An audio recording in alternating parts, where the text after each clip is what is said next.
Hello, everyone. Hello, Maciej. Welcome, everyone, to the first episode of my podcast, Bitcoin and Expat Stories, where I'll be joined by gentlemen like Maciej to tell their stories about Bitcoin and their expat experience. So, for this first episode, you guys might know him or you might not. Maciej is one of my best friends. I live in the same city as he does, Queretaro, Mexico. We're neighbors. And we're recording from this podcast studio that we built in his house. So, welcome, Maciej. How are you? Thank you for inviting me on the podcast. I'm doing really good, and you? I'm very good too. Thank you. All right, Maciej. So, first of all, I wanted to say to everyone listening that Maciej not only has been a friend for me for many years, but we've had a career together. We launched first Mining X in 2018, which was our first startup. We then launched Verified together. We worked at Verified for multiple years. Maciej was in charge of sales and marketing. And we then also left, we got transitioned from Verified to Bull Bitcoin, where Maciej was the community manager of Bull Bitcoin. And now he's working at BidRefill as social media coordinator. Is that right, Maciej? Yeah, that's more or less right, yes. Awesome. All right. So tell us a bit about yourself, other than things that I've mentioned, just a quick introduction so that everybody can be on the same page about who you are. So I can, apart from my career in Bitcoin, I've been living in Montreal my whole life. And I guess we're going to speak about it a little bit more during the podcast. But since the last 2 years, I have immigrated to Mexico and I have no intention of coming back to Canada. I have a deep passion for liberty and discovering new cultures and seeing how the world will evolve in these times. Awesome. Thank you for that. So yeah, well, tell us just to start with like lighter subjects, and then we'll go on towards more about your career and like your Bitcoin knowledge. Let's begin with your experience of leaving Canada in 2020 or 2021, and what was it like moving to Canada? From Canada to Mexico. How did the process go for you to establish yourself into a new country and leaving your home country? So the first thing that started my will to want to go out of Canada, I really didn't know at that time that I was going to leave and not come back to live anymore in Canada. It was during the lockdowns, during COVID, I'm saying Canada a lot. They were one of the most harshest in the world. And I was becoming really frustrated with myself, really mad at the world because I couldn't understand why so many people were illogical and just following orders without questioning anything. And I was becoming really frustrated. So as soon as I got the chance to visit Mexico during right before the New Year's Eve of 2021, me and 5 of my friends went to Mexico just for vacation, right, for 2-3 weeks, and we had a blast. And it was also my first time that was down south. So my first time like on a real tropical beach, I would say. Discovering more Latino culture. Obviously, I was not in the most Latino Mexican place because we were in Playa de Carmen, which is a city really close to Cancun, so it's really touristic and infested by tourists, I would say. Yeah, for sure. So that's when the first time I felt like I often said like it's the first time that I shed my skin like a snake wool did. And I really felt like this is where I belong and not just complaining about my life in Montreal in the cold and not being able to do something for myself, but really being able to work from anywhere, also live how I want and go where I'm treated best, right? So that's a little bit more the story. Yeah, definitely. I totally get what you mean. And, I've gone through a similar process. So, well, one question that I have for you, your parents immigrated from Poland to Canada, right? So they kind of had a similar experience of leaving a country towards something better, right? On the search of a better life. Well, I guess it's a bit different this time because normally people move from countries that have less economical opportunities to ones to that has much Right. better opportunities, and that's what kind of happened with my parents when they moved from Poland to Canada. Even though at that time Poland was rising from the fall of communism, it was growing still, and it's a good country nowadays. But still, Canada was this country where you could find more opportunities and also perhaps better education for your kids, and it's just like America, right? And now it's funny because I did the same, but I went to Mexico, which is like kind of the opposite of what people will do maybe even 20 years ago, right? So for the first time in their history, you have like people moving from richer countries to poorer countries. Maybe not the first time, but at such a big scale, I think it's the first time. Yeah, well, the internet has obviously changed things, right? Yeah. You work online, so you can do it from anywhere. That's the same thing for me. So, and it's the case for many. So I guess that has changed a lot. But Canada has changed a lot too. In terms of freedoms, in terms of individual liberties, individual rights. It has gone into a very collectivist mindset rather than individualistic, right? Yeah, right. Also, one thing I want to mention is the fact that perhaps one good thing about the COVID hysteria and everything is the fact that now people kind of take it for granted. They can work from home. So now you can kind of require from your employer to have some days off where you can work home, or even a lot of companies and startups have adapted to that lifestyle, especially Bitcoin companies, because I guess it's also a good thing to have an overall view of the world if your employees are working a little bit everywhere. So I guess one good thing that came out of it is the fact that now, as you said, the working online is more widespread, and it's not like something that only really privileged people could do 10 years ago or 20 years ago, right? But yeah, as you said, also Canada became really, I don't know where you were going with that thought, more collectivist or something like that. So Yeah, well, I think it's just natural that through wealth creation and wealth abundance, which is the place where Canada is at right now, you start to change paths, you start to change directions, where it's no longer about creating wealth, but rather distributing it. It's no longer about basic necessities, but rather like very top of the scale necessities, like very social stuff, or like some things that seem made up at some point, right? Such as the new social trends in politics, right? But anyways, just to say simply a first world problem. Exactly. I guess we can exactly, say that, yeah. So yeah, I guess that's it. And I guess with time, governments become corrupt, especially if they're so powerful and they've centralized so much the resources.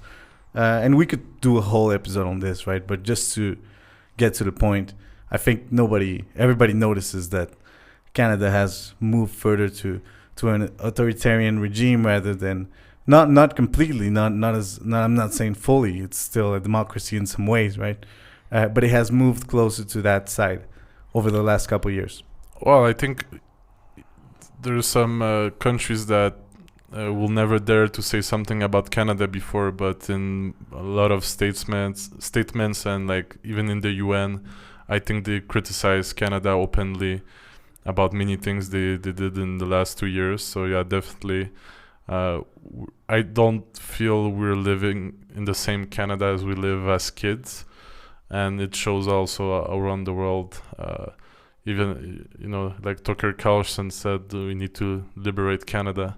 That was kind of funny, but just the fact that some people speak about it like this, I don't think it has a good image that much in the world. Yeah, it depends with whom, right? I guess like my family lives there, and from a security point of view, it's a really good country. Safety, even public services are still not fully deteriorated, right? They still work to some extent enough for mostly older people, right? So my family's there, and they're okay with it because they're not very freedom oriented. As long as they have safety, they're okay, right? So I guess it depends what you prioritize in your life. I obviously prioritize freedom, which is why I'm here. But it depends, right? Different people prioritize different things. Right. Yeah, that's right. All right. So I wanted to follow up by asking you why Mexico, and did you consider other countries before moving to Mexico? Was it your goal? Was it to leave Canada for any place, or was it really about Mexico? I cannot say that I compared Mexico too much with other countries because I just visited two other countries in Latin America, which is Costa Rica and El Salvador, and they are not comparable in terms of, culture and. I mean, they have their own culture on their own, but they're not as big as Mexico, as varied in the economy and like many things to do, like in nature and different climates. So I don't think they're comparable. It's not like if you're comparing Mexico to Brazil or something. So, I mean, I kind of landed here, and the circumstances have led me to stay here quite fast because obviously I like it, but I didn't went more south to see if there was something else better. And I think for what I'm want right now, Mexico is perfect because it's still relatively close to the States, to Canada. It has a high growth potential. There's a lot of things to do in terms of entertainments, in terms of culture. So at the moment right now, I'm good to have a base here, but it doesn't mean I don't want to travel more, especially in Latin America, to see other opportunities or how people live over there, or how Bitcoin can impact the lives of Latin America as a whole. So yeah, I guess that's right. Okay, I get what you're saying. I totally agree. You know, like I do as well want to take a look at other countries. Mine would be like Brazil, Colombia, even Paraguay, which seem like very interesting. Mostly from a culture perspective, once again. Paraguay more from a fiscal perspective. But yeah, there's a lot to see. Mexico's definitely the leader, I guess, in some ways, at least from the Ibero-American countries, the Spanish-speaking ones, because Brazil is its own monster, right? Mm-hmm. So yeah, I get what you're saying. Is there anything that you don't like about Mexico that maybe you didn't know at the time, and through your experience of living here, you've realized that you don't like it too much? Well, I guess it's not something that I don't like, but a thing that I realize more after 2 years kind of living here is the fact that in order to really feel implicated in a culture and as a active kind of citizen, maybe not active citizen, but somebody that's valuable in a society, you really need to integrate, right? So if you want to just be like the American that profits from the fact that everything is cheaper, and you don't want to integrate yourself too much within the people, within the culture, at some point you will get bored. You will find yourself lonely, right? In some case, I'm not lonely at the moment because one thing is that I have a girlfriend. I have you that lives close, a good friend, and another good friend, Tristan, that lives close, and but also I'm also learning Spanish, so I feel kind of integrating a little bit, but still you always feel a bit like a stranger, especially for example, you speak Spanish, you come from a Latin American country. It's not exactly the same because you can integrate a little bit more easily. But for myself, I kind of realized I will always be like not the outsider, but different, right? Yeah, Like, because everybody's Mexican. It's not like Canada or the United States, which are very multicultural societies. Here, everyone's Mexican. Even people that weren't Mexican a generation ago have fully converted to the Mexican culture, to the Mexican language, to the Mexican customs, right? Yeah. So I totally get what you're saying. But it's not something I don't like. It's something that's part of going to another country and living there and choosing to live there, right? Yeah, But- well, I guess there's 2 points to be made here. First of all, Mexico as a culture swallows every other culture. So it's not a multicultural country. Well, it's Mexico itself is multicultural in the sense it's different regions, different cultures, but it's all Mexican cultures, right? So that's the first point. And the second point, I guess, is just immigrating anywhere as an adult is different than as a kid, right? Like it's harder to make friends. It's harder to you already have friends. You already have a culture. You already have a personality. You've already learned all these things, so you gotta kind of relearn them or relive them, and it's never the same thing, right? Yeah, and it's super useful to kind of live this experience of living abroad and trying to integrate, but you need to really go out there and try to meet people. If not, you're gonna feel lonely at some point. That's what I heard also from other expats that don't have the chance of, for example, having friends around, right? Because a lot of people, for example, they move and they always inviting their friends, hey, it's amazing here, come, and most of them never come, like because they have other responsibilities, they have families. But also, I think we have the chance of having few friends that already came over, Right. and also some friends that are oriented on having like a more macro point of view of the world, or thinking about like second passports or stuff like that. So Yeah. I guess we're in an environment where that is that is kind of normal, right? So Yeah. traveling a lot. Sorry for that. Okay. Yeah, I agree with you. Totally. So next, so we live in Querétaro, and obviously I got my reasons for living here, but I want to hear your reasons. Why Querétaro? Which other cities did you try? What made you conclude that you wanted to live here, at least for the time being? Well, there's many things. I traveled quite a bit with my girlfriend, and we visited, for example, Mexico City, Querétaro, San Miguel de Allende, which is like a smaller village close to Querétaro. Obviously, I lived on the beach few months.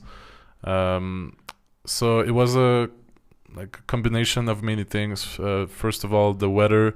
I like a lot the beach, but I like to be on the beach when I'm in a completely relaxed mindset. Vacation I don't want to. mode. Yeah, when I'm in a vacation mode, because I don't want to sweat all the time, like going to a cafe with my computer, like struggling to find good internet. I know you can, if you settle, you can kind of settle yourself to have everything like. Yeah. But just being in a party-like town environment it's not functional for me. So I needed something more serious. And then I also like the mountains in general. I feel good in the mountains. So for people that most of the people don't know, but the coasts of Mexico are like really geographically separated from the center of Mexico, because there's like huge plateau where all the big cities of Mexico and the Mexican culture was born and lives up till today. So in the middle of Mexico, all the cities are 100-meter minimum above the sea level. So you have a different temperature and climate in general. Yeah. And then if I compared, I was in Mexico City, but Mexico City was really big and also a little bit more expensive. So I didn't want to just move from a big city to another. So Querétaro, because of its combination of weather, good economic opportunities, things to do around, proximity to Mexico City. So if I want to take a plane to go somewhere, that's not a problem. Yeah. So that's just kind of how I landed here. But it was not a reflection that was comparing 10 cities at a time or something. It was just okay, I feel good here, okay, let's try here. So yeah, for sure. Well, I guess I was the one that made the most analytical decision as well, because I did look at multiple cities. Querétaro ranks at top of the country in terms of safety. It's Baja California Sur, which is La Paz and Cabos, and Querétaro. Those are like the Aguascalientes too, and many rural regions too. But I'm talking about like expat spots, right? So for safety was clearly a good reason too, right? Yeah, safety was definitely. I don't want to live in a country where I feel unsafe, and basically in Mexico you can feel unsafe if you don't do things right. But also if you do things right, it's perfectly possible to feel even safer than in the United States or some cities in Canada, right? So Yeah. in the 2 years I live here in Mexico, I haven't really felt danger, really. So I think Yeah, very very little danger because exactly the country is divided, right? There's very unsafe places, as there's safer places than most American cities. Okay, that's cool. But how do you see yourself long term? Do you think Querétaro is more like a couple years stay, or do you want to like have a family here? Or you just want to go as it goes, right? You'll decide later. well, I think it's like a good base if you wanna, for example, integrate within the Mexican society by doing business or opening something and trying to make it grow here. I think it's definitely a good place, and there's also like tinier expat communities that also are well functioning, that help each other here. So you can also have support that way. There's good schools. So yeah, as a whole, if you want to choose one city to live for a long time, Querétaro might be a good option, because basically all Mexicans, when they hear about Querétaro, they want to come here, right? Because it's like a new opportunities, Yeah, it's widely considered as one of the best cities to live. Yeah, but then in my not wildest dream, but in my dream, I want to have multiple bases around the world and maybe live 3-4 months in each one. Of And course. so I don't want to plan for a suburban Mexican life, but if that is what happens in the end, I wouldn't be too bad here. But obviously I want more from the Of from course, life, of course. right? We all want the penthouse apartment in Vallarta in front of the sea, right? Well, not everybody. Some No, people but don't care. I guess what I'm saying, it's of course, right? It you can never tell how far you go, right? But yeah, I feel the same. I feel like it's a good place to be. So there's one thing about Querétaro that a lot of people talk about, and I just want to address that quickly, because it's kind of like the FUD around Querétaro. People say it's a very boring city. I even got a friend, Yao, who says it's the most boring place in the country. So what would you say to those? Is it a boring place, or are they just wrong? I would say you don't get bored if you're not a boring person. But no, I'm joking. But no, there's a tons of stuff to do around. Like there's many magical towns, like 1 hour drive away from Querétaro. There's a lot of nature spots 2-3 hours away. The only thing is, like, if you really take advantage of Querétaro in its like full potential, you need a car. So that's the only thing that you really need to enjoy Querétaro good. Again, there's like a old historical center that's beautiful. You can have a walk. There's good restaurants. There's places to. There's natural springs. I mean, there's tons of things to do. Yeah. And in the worst case, if you really feel that bad in Querétaro and you feel bored during the week, there's in 40 minutes from Querétaro, there's a international small airport that can get you to the beach in 1 hour, and the ticket flight is gonna be like $50, and bam, you're somewhere else. And so so yeah, it's a bit more boring. It doesn't have the bustling life of Mexico City, which has 22 million people, right?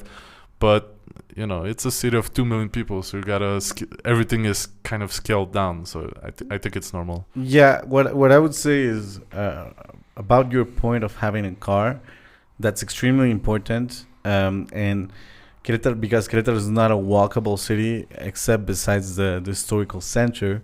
You need a car to get around. And yeah, like we live half an hour from the historical center. And if you're just here, you don't drive around and you don't drive to like the areas with more activity, you can get bored, right? It can seem like there's not much. But if you go, particularly on the weekends, to the historical center, to the Antea region, the mall region, or just the Arcos region, the historical, how would you call this? Aqueduct. Yeah. Aqueduct. Exactly. So around there's a lot of places too. So yeah, I guess it's not as evident as when you're in Guadalajara and you walk down Chapultepec Street and you see everything and everyone around, right? Or in Roma in Mexico City. It's something that you gotta discover. You gotta know the places where you're going to, and you gotta drive to them, right? Yeah. Okay, well, I guess we'll change a bit subjects from Mexico to your current job. So can you tell us about BidRefill? What are you working on there? How is it working at BidRefill? How do you see yourself in the future within BidRefill? Yeah, for sure. So for those who don't know, Bitrefill.com, it's a website where you can buy gift cards and also refill your prepaid phone bills with Bitcoin and other cryptos. And it's like the leading one at the moment in the market. We have like over 6,000 different products you can buy in almost every country.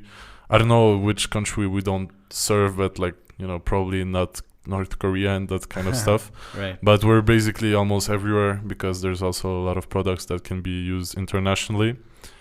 And I entered as a Mexican and Canadian ambassador, but then as I took more initiatives in the company, I'm now the social media coordinator, so I take care of the social medias of Bitrefill. I help coordinate all the content, provide ideas and stuff like that. And what can I say about Bitrefill is that it's also a Swedish-based company, so they really have like a European culture where you're expected to obviously deliver and like bring ideas, but I feel they're not as aggressive as will an American based company will be. So the culture is kind of like relaxed, but also oriented like for high performance. So the culture is really great because everybody helps each other. There's not like this really competition that perhaps can be stressing in other jobs or stuff like that. So the culture is really great, and we also twice a year have like something called bonanzas, where all the team from the whole world meets at one place. So the last one was in Costa Rica, and there's like 2 weeks of working activities but also fun. So that's perks that cool. Some people are dreaming about, so it's really nice. And in the future I would like to provide more market learn in the job and apply those learnings back to improve the service, especially in Mexico, I think. Right, because you're also Mexican ambassador for BidRefill, right? Yeah. Exactly. Okay. Yeah, well, I it seems like BidRefill has a very nice culture to work at, which allows you to grow and to learn, but at the same time be performant, and at the same time has all its perks, right? Such as working from anywhere, kind of flexible on the schedule, having like bonanza or like travel paid 2 times a week into like very cool places like Costa Rica, right? Yeah, right. I think the whole bonanza thing, it may look like something. It's just an expense, and it's just something the founders pay themselves, to feel good. But I feel if you really have a distributed team all over the world, making them meet at some point and like seeing them face to face and connecting is really important. And the companies that fail to kind of bring people together with this like personal link will fail a bit. So for me, it looks more like an investment, and it pays off because people then feel like they're not just somebody on the screen that you don't see and never talk outside your meetings, on Zoom, right? So I think this is really important. Yeah, I totally agree. You need alignment, around values, around vibe, energy. So this does help a lot in that process. Awesome. Well, are you working on something else besides your day job? Do you have any projects you're building? Anything on the side? Yeah, well, we have together our meetup in Queretaro, and I think it's actually going pretty good. So me and you, we were organizing the Bitcoin Montreal meetup, and we had a big community there, which was amazing. And I think what was really nice in the community in Montreal is that there was a mix between entrepreneurs, developers, also noobs, and like just a mix of people together. So it was not just a meeting to drink and talk about Bitcoin, how Bitcoin will save the world, and we can just drink beer and stack sats, right? It was a meeting where, for example, I had my job at BidRefill because I met many years ago Justin, which became my friend, which told me to apply to BidRefill, and he recommended me. So if you create this kind of like sandbox of people mixed within together, you create the possibilities of people forming ideas or companies that could work, right? Oh, for sure. There's a lot of French companies that got like inspired by what we were doing, and now they're doing exchanges in Europe. There's a lot of companies like that. So there's a lot of projects that came out of Bitcoin Montreal, a lot of people that got hired. I think it was because we allowed, within certain limits, right? It was Bitcoin focused, so you couldn't talk about other cryptocurrencies. But besides that, we allowed ideas to flow freely, right? There were some very extremely right-wing people that would be banned anywhere else. As there were some left-wing people, and they would talk together, and people of all races, all backgrounds. For sure, and I think that allowed new ideas to emerge and new opportunities to emerge, and people to just feel free to say what they think, right? And be validated or debated on, right? So I hope we can create the same thing here. It's going to be a challenge, definitely, because Mexico doesn't have this culture. It has it, but it's different, and it's not as big. The startup culture, the meetup culture is just not the same thing. Also, people have told me that there can be some concern of attending Bitcoin meetups, because you need to make sure it's safe. You might get targeted after. Also, a lot of people get scammed a lot in Mexico. Course. So you need a lot of time to prove to people that you're not a scammer and that you're actually legitimate. That's another challenge, right? So, but I think we're doing good. Like every month, at least one. So I think it's growing good. We're gonna at our third one. And third one is Thursday. Yeah. So that's one project. And with this podcast room in my own house, there's a podcast I was doing in French called La Sauce Bitcoin, which means the Bitcoin sauce. Yeah. And great name, by the way. I think it's a great name, definitely. And I was interviewing a lot of Bitcoiners in French, which can bring another perspective, I think, than just interviewing English speaking people. And sometimes you may be surprised who speaks French, and just having their side of the story told in another language is fun. I have interviewed people in Latin America, in France, in Quebec, in Africa.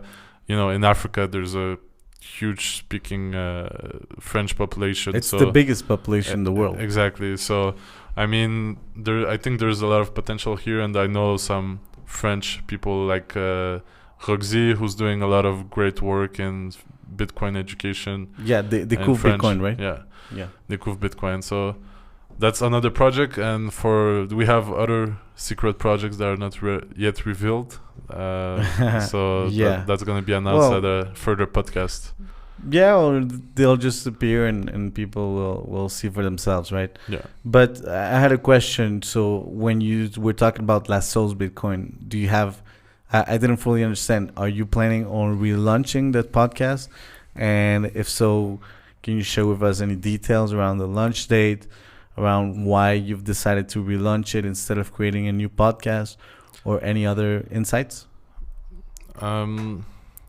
I guess it's gonna be kind of like a season 2, or like, because I just stopped doing them because because I start traveling within Mexico. So if you don't have like that stability, it's hard to concentrate and be regular and those kind of stuff.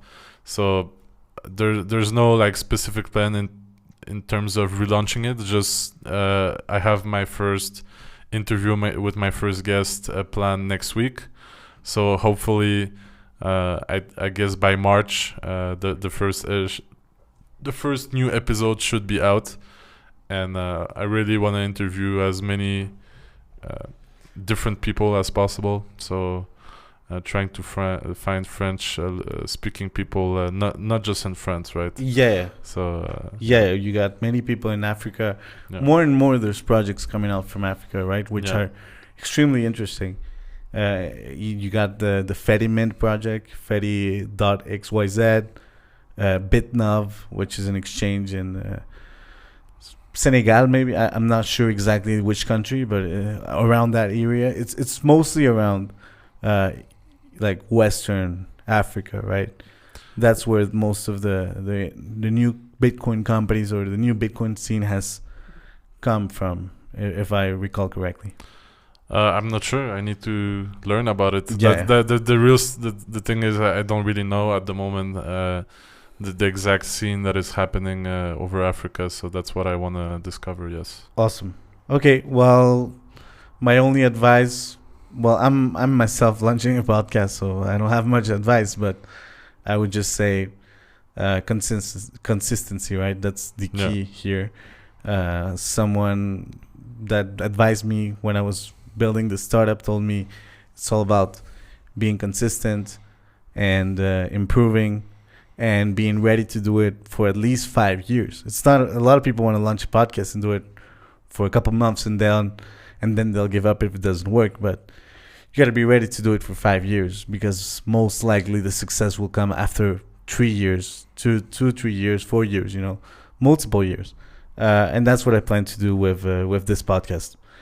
Okay, so we can move forward to let's say the Bitcoin part, I guess, unless you had any comments to share with me extra about your expat experience. If you don't, we can move towards the Bitcoin part. But if you got some comments, you can share them with me. Well, my comments will be if you're hesitating and if you're young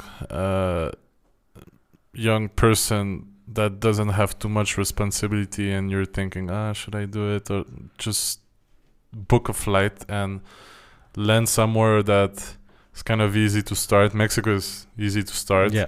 And just go for a few months. What's the worst that can happen? And the worst that can happen, you can call a friend or your mom and ask them to buy you a ticket back if you're completely broke. And it's going to be a great life adventure. So my advice will be to try it. Like, that's especially if you're younger and you don't have yet a family or something like that. Just go for it. That's the only. I mean, it's hard to regret something like this, right? You're gonna meet new people, have adventures, good and bad ones, But that's all worth it, Yeah, I think so too. It's important though not to get lost in the process. You gotta remain productive. Or if you take a break, don't make it a too long break. Well, there's a lot of people that go for like 2-3 years sabbatical, right? Yeah. That's what they call it. And they're like more hippies and they're gonna live in hostels, and that's fine. But that wasn't what I was doing. Yeah. I was still working. But yeah, some productivity can be lost definitely if you're traveling a lot, especially if you're changing a lot. So a lot of expat experts would say, if you don't want your productivity to be too affected, you should stay in a city or a place like minimum 1 month, right? Yeah. Because then you have the time to settle in. You have little routines that can be kind of formed, and you're not gonna have the FOMO. Oh, I'm leaving in 1 week. I need to do this. And then you don't sleep. You go out too much or something, right? Yeah. So that most of the advice is to stay in a place a little bit longer than just 1 week or a few days, right? Yeah. But I was just saying, like, you can. It's very different planning than living it, right? So you can plan and believe you can be extremely productive, but then you get here and you realize it's harder. Like for me, it was harder than I thought, to be productive. At least for the past year, Now I'm, it's completely different story. But past year, it was just you can just get lost into it. And it's okay too, but it's important to just stay consistent about your long-term goals. I don't know if it was the magic of the fact of being free while all the world was locked down and going crazy and just getting super I would say fucked up. but I think we were in the moment where it was the most magical moment to do this kind of thing, because it was like we escaped, right? It was feeling like we escaped from prison, and everybody that was traveling at that time in Mexico and Costa Rica and everywhere, everybody had the same mindset that went out, and all the crazies stayed behind. So I don't know what will be the same atmosphere right now. I guess it will be a bit different, but still, so for somebody that feels trapped or feels a bit that they need to spread their wings, I would say, I guess, yeah, right. It must be harder to not lose productivity, but we were in a especially specific time that led us to act like we acted. That's a good point. I hadn't thought of that like that, but yeah, you're right. We were in a very complicated time, and we made the decision at that point precisely, which had consequences. Okay. Well, actually, while you were talking, I thought about a few other questions that I would like to ask you. So the first one is, what is the craziest story that you have from your experience living in Mexico? Anything violent, narco related that you'd want to share with us, or just anything that you think people would like to hear? Yeah, well, I had it was a crazy experience and a really hard experience, because the friend of my girlfriend got killed. So she's from a little village. Well, not a village. She's from a town that's like 100,000 people, and close to that town there's a magical town, really beautiful town in the mountains of Mexico. There's great food, great products, great culture. There's people doing mezcal there, and this guy was his friend, and also like kind of the boss, not the boss, but like the man of the village. So his family had many businesses, construction businesses and stuff like that. So he also was an entrepreneur. A lot of all the town loved him, right? He was like the guy that you can go for help, or is just a good friend, has good vibes. And we were about to visit him during the time of Christmas, and he got killed right before when we came, and we were supposed to go to his birthday the next day. So what happened is basically right now there's a rise in violence and cartel violence in Mexico. So this particular village is a little bit like libertarian kind of philosophy, close to what a lot of people have in the States. So everybody has guns, you know, everybody has their ranch, like really like a ranch culture. And to that town, specific town, the cartel that was trying to go in never kind of succeeded, because everybody was staying strong and like putting their feet down and saying like, you're not entering here, you're not gonna bring violence or dirty business here, we just want to, you know, have a normal life. Yeah.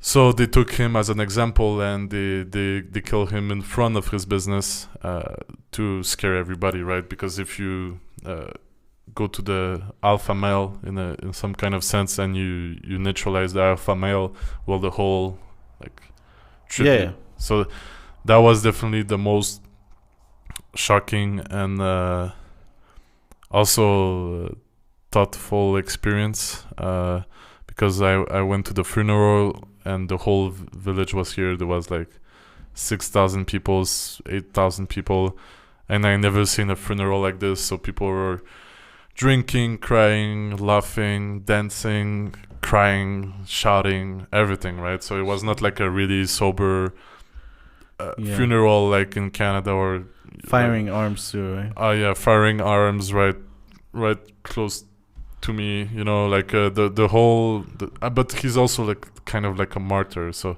not everybody gets that kind of funerals. But yeah. And at that time, what was even more shocking is that there was this whole funerals, and at the same time in Quebec there was like a full lockdown. So you couldn't go, if there was a funeral, you couldn't go more than 10 people or something, like something really something crazy. like that, yeah. And it was just really interesting to see the contrast between a country like Mexico, where death is way closer in some kind of way, but they don't reject it. They embrace it also. You know, the death is celebrated in Mexico in some kind of ways. Through the Day of the Dead, people believe in God, so they actually think they will see, they believe they will see their loved ones after they die. So, you know, that's another, that we may go a little bit deeper, but that's the most fucked up, well, most interesting thing related to violence I experienced in Mexico. Yeah, well, I was thinking of that story too, and I really like the way you compare Canadian society to Mexican society in that regard, where on one side you have the Canadian government telling everyone, hey, you cannot go to a funeral, only max 10 people, everybody has to mask up, or even like, don't do it now, do it in a couple months. And on the other side you have here people that couldn't care less about the government mandates or the government rules, because to them this is the basis of their culture, right? It's spiritual as well. So yeah, they will never let themselves be told like, you cannot go say goodbye to your grandma or to your friend or to nobody's your mother. Gonna stand between you and God. Yeah. You know, it's God decides, and that's the difference of a culture like Canada's and Mexico's. And to me, that's a core reason why I wanted to move away from Canada, because I felt that culturally it's just at a different stage. It's kind of at a descending stage rather than an ascending stage, which I think Mexico is at. Yeah, because in Canada you're at this stage of where people like older people are scared of death, you know, and when it comes to dealing with death, for example, with older people in Canada, they get put in governmental facilities or get treated really badly, and you know, they die, and that's kind of it. There's no like family, like there's not this big family tree where everybody respects each other. I mean, it's not everybody, of course, but there's something lacking in that regards, you know, like yeah, I guess we're from Montreal, so you know, at the end we cannot tell for the whole country, but at least it feels like that in Montreal, and even in Quebec as a whole, right? Yeah. So yeah, that was another little smaller thing. Is I got into an accident in Costa Rica, and it was strange because the day before I was like scared. I didn't know why. I just had the feeling something bad's gonna happen, and then I had a motorcycle accident, and it wasn't that bad, but I got injured pretty bad, and I ended up having to like treat my wounds for like many months. So that was also kind of like eye-opening on like the fragility of my own life, but also being able to feel it because I was in a country super far from high-end medical Canadian facilities where anything could happen, so that was but also like not in but also respecting this and also enjoying it at the same time. Yeah. So that was also like this kind of experience that makes you think a bit further, right? So I see what you're saying. It's when like reality hits you on the face and you're like, I'm out here, I'm far away from home. Yeah, you're out of your cocoon, like that's protected. You're out of your comfort zone, basically. So I heard someone say that he would advise every man to have sort of to get away from home, from their home city for a couple years, going on a quest. Yeah. And to experience things like this, right, where you not only see the world, but you're out on your own, and you're far away from home, and like you break your cocoon in some ways. Awesome. Very interesting. So I want to follow up with this question. Sorry, I got a bit lost. So do you have any travel plans for the next year, for the next months? What are your plans? What country do you want to see next? Anything in Mexico, maybe other Mexican cities? Well, definitely in Mexico, I would like to, for the next few months, I want to stay kind of calm, because for the summertime there's always a lot of stuff happening, and it's not like we quitted Canada for forever. We're still visiting our families and friends, so summertime is like the perfect time to go back to Montreal because it's hot and everybody is happy and everybody just is happy to be alive. So and there's a lot of stuff happening, and so until then I plan to be kind of calm, but Mexico is so accessible. There's so many little gems all around you. So if I want to travel in Mexico, but see more the things out of the touristic paths, so more smaller villages that people don't really visit, natural wonders, hikes, mountains, stuff like that. But then again, I want to continue a little bit on my journey of visiting Latin America. So I don't know where I will land next to visit, in between like Colombia, Peru, Venezuela, or Brazil. I don't know. Probably depending on... Probably not Venezuela. Probably not Venezuela, but I heard it's like up and coming and it's actually cool. Yeah, and, people are saying that. And that Colombia is going down. So these things are not fixed in time. So you need to be able to change your plan depending on the situation, right? So yeah, I don't have specific travel plan for this year, except also for the Bonanza. That is the BidRefill Bonanza is planned in Europe somewhere in June. So that's my only real plan. Yeah. Nice. Yeah. Well, if you're traveling with me, which I assume you will, I'm probably going to Brazil for the second part of the year. I'm really hyped about Brazil. Brazil seems to be the only country that competes with Mexico, in terms of population size, economical size in Latin America. And it has just a different language, right? So yeah, and it looks, it's huge as well. It's huge, yeah. It's so there's different subculture in Brazil as well. There's the Amazon. There's like all the big cities like Rio, Sao Paulo. Yeah, it looks really interesting, definitely. But I want to go down to Peru too, to see my family. And Peru is a beautiful country. It's just a complete mess. And Yeah. The That- only country that I don't feel any interest at all is Chile. I don't know why. yeah, Chile is not very popular. But even Argentina, I will be down to see. Like, Yeah, me too. but like Chile is the only one. Like, I don't know what's there to see. Yeah, Maybe like I heard a skiing guy- or Yeah, like the southern Chile.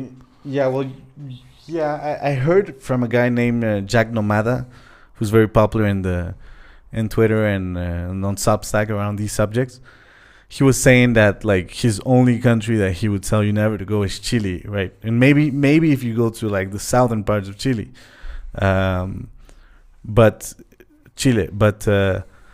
Santiago, not a very like it's very expensive, first of all, so you're not getting that benefit from going to Latin America cost effectively wise. But then again, this nightlife's not that good. Women are not that hot. They're pretty overweight.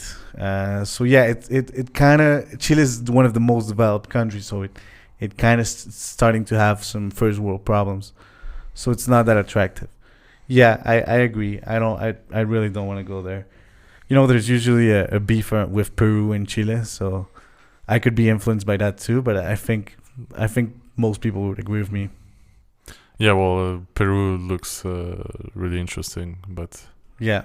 there's some bad stuff happening at the moment. Yeah, it's a mess. Okay, so I want to, before we end, I want to ask you a couple questions about Bitcoin.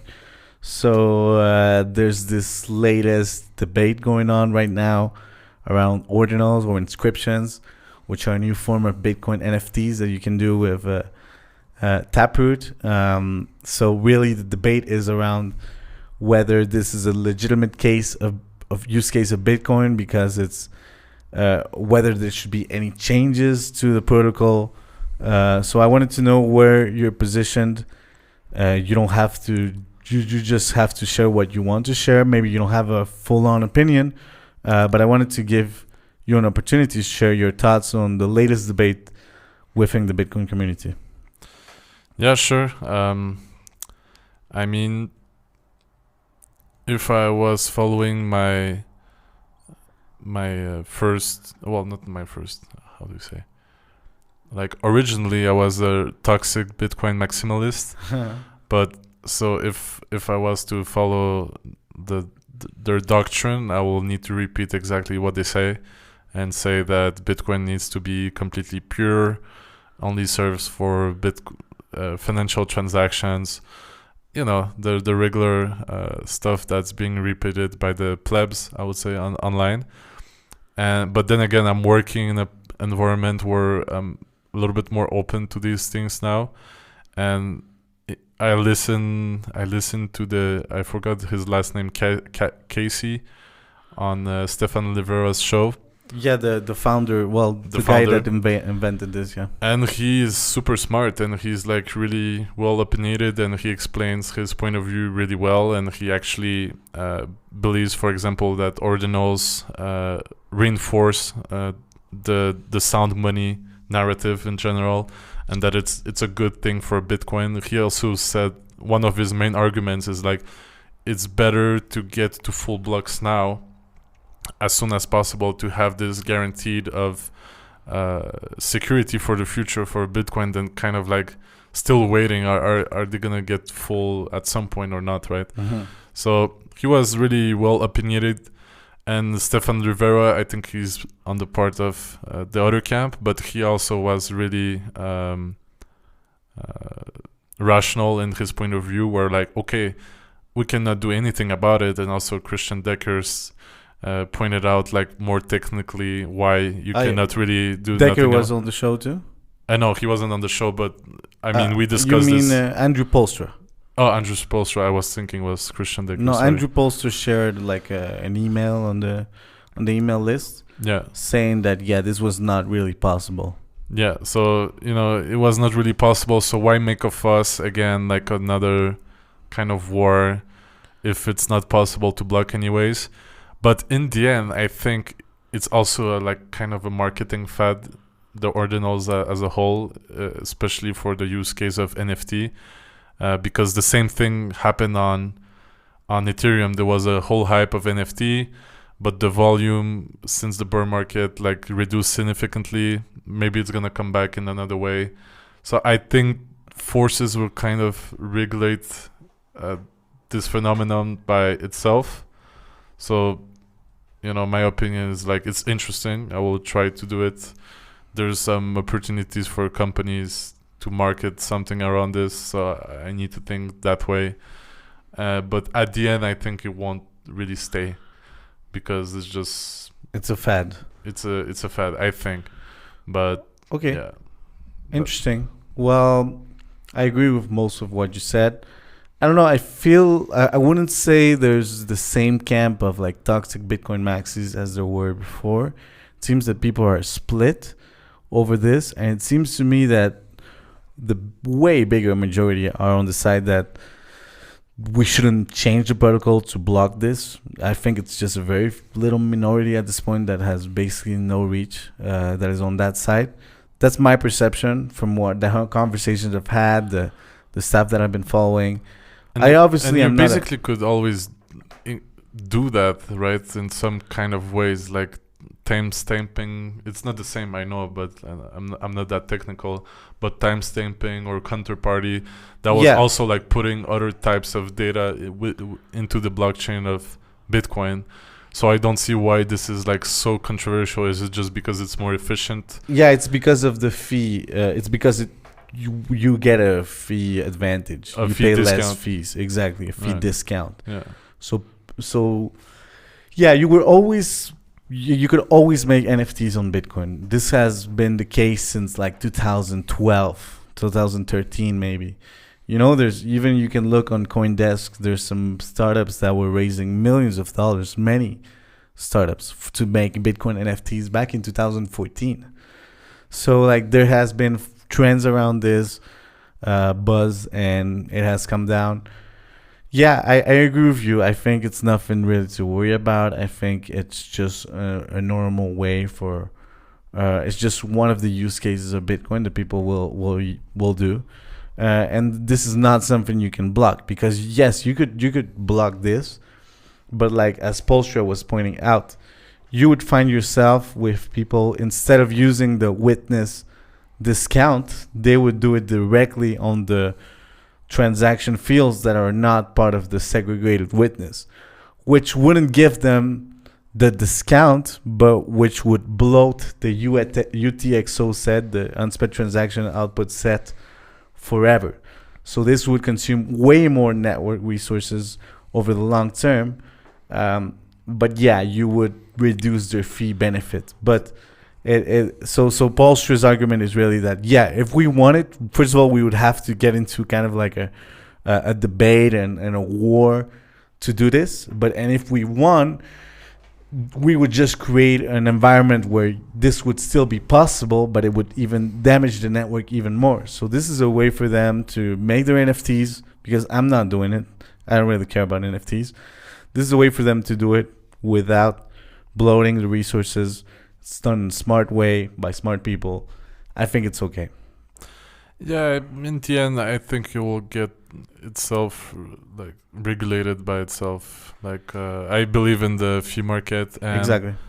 like I don't think the impact is that big in terms of even block size at the moment. Like it doesn't. Maybe for a few days it was a little bit more full because people were trying out, but. Again, No, it has bloated a bit. Like, yeah, the network is busy right now. It's full. It's full capacity. But I just see it as a good thing. A lot of people just live in this utopia where fees are going to stay 1 cent per byte forever. And that's just unrealistic. I think the only thing that might stay, and that's kind of like in line with Bitcoiners, I think, it's Casey said the same thing. He said like he doesn't like the term NFT because it gets associated with all the negative stuff on Ethereum that are most of them just scams. And he says, for example, it makes a lot of people, for example, are gonna be ready to pay 1 Bitcoin. I think something like that happened.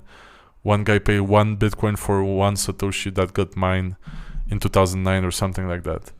So for me that doesn't make sense.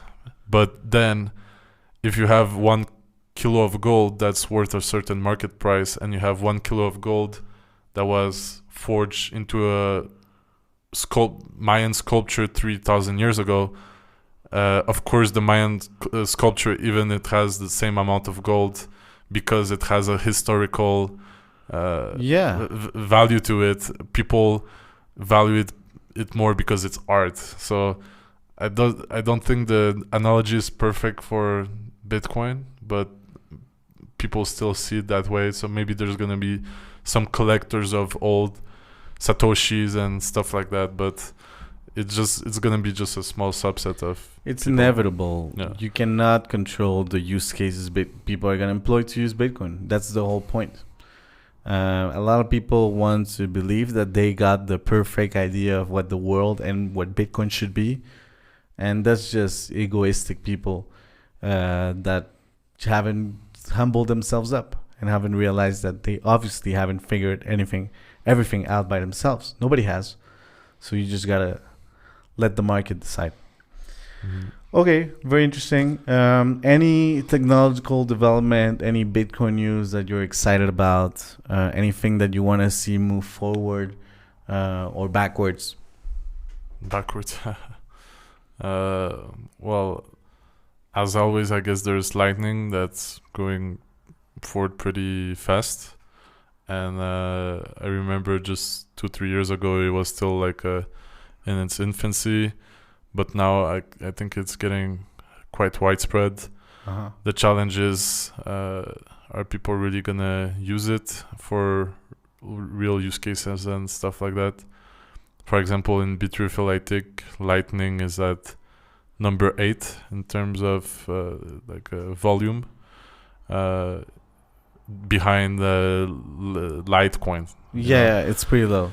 So, we still have to figure this out, like how what's more interesting about me right now in Bitcoin is how to make economics, circular economies, make people use it, because I think the philosophy of holding forever and just like stacking sats and never touching, never spending your Bitcoin doesn't make sense.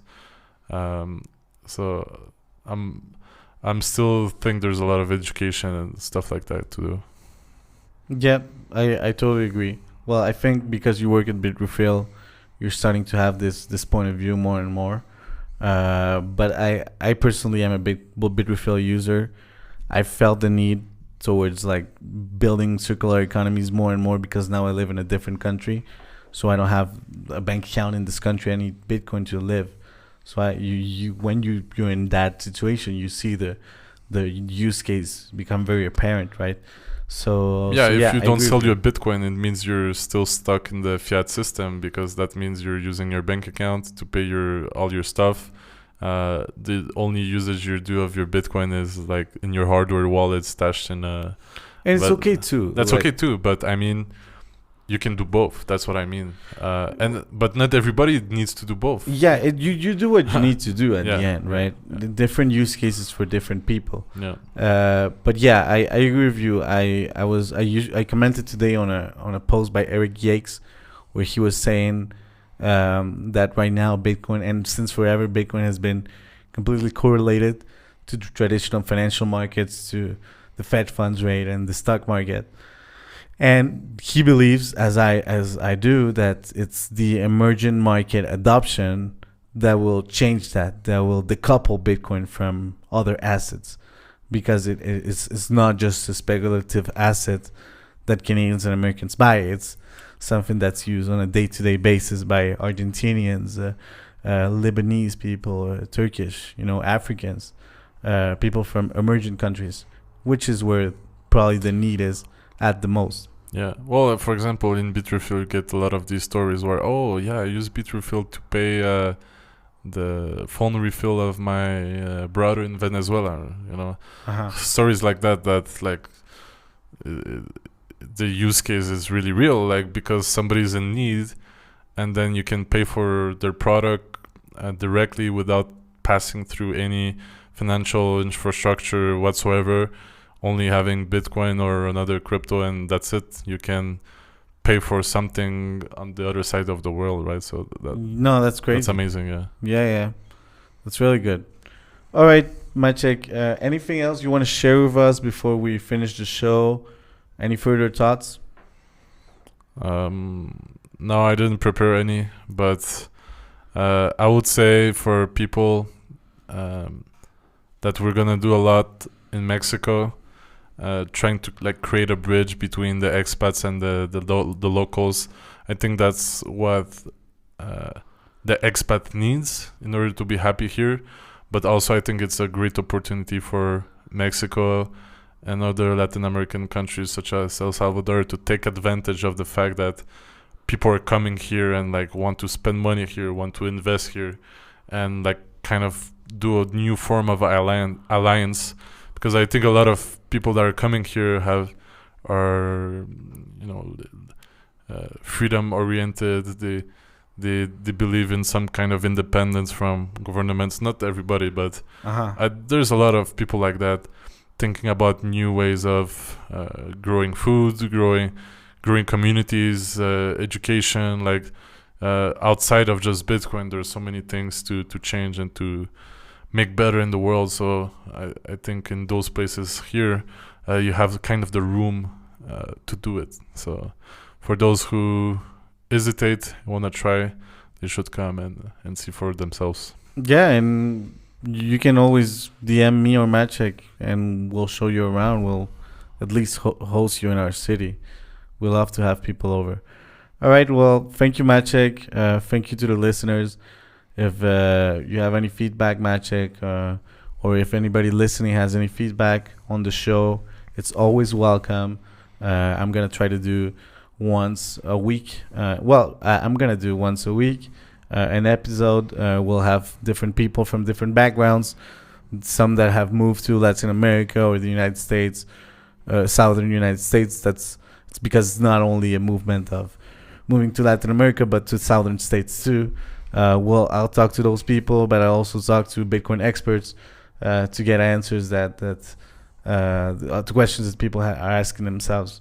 And I am asking myself, right? This is a way for me to share what I find about the world, the conversations that I have, so that they can be publicly available.